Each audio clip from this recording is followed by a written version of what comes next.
This is the Titan Series electronic safe lock from Sargent and Greenleaf. On the left is the PivotBolt model. It's fully automatic. On the right is the D-drive model, which requires turning of the keypad to manually retract the lock bolt after the code is entered. To extend the bolt, the keypad is turned back to its original position. The locks operate slightly differently, but from a programming perspective, they are identical.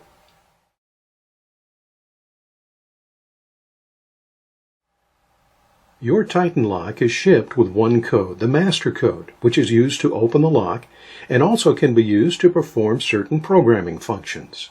For instance, we can add more codes to this lock. Let's go through the process for adding a new code to one of the available user code positions, which could be position 1, 2, 3, 4, 5, 6, 7, 8, or 9. We'll use position number 2 to create a new user code. The process begins by pressing 7, 4, star. Now we enter the master code for our lock. In this case, it's 1, 2, 3, 4, 5, 6, followed by pound.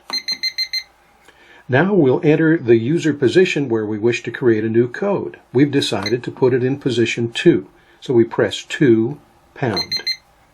We're going to enter a code for simplicity's sake of all 2s. So we enter the digit 2 6 times, followed by pound. Now we have to enter that code again to verify. Press pound.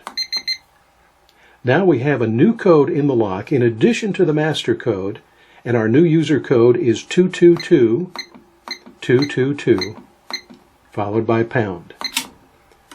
The lock now operates on that code.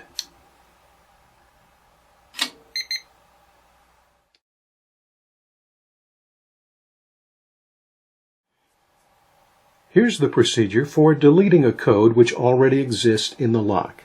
Remember that the master code cannot be deleted. Let's say we have a user code in position number 2 and we wish to remove it from the lock.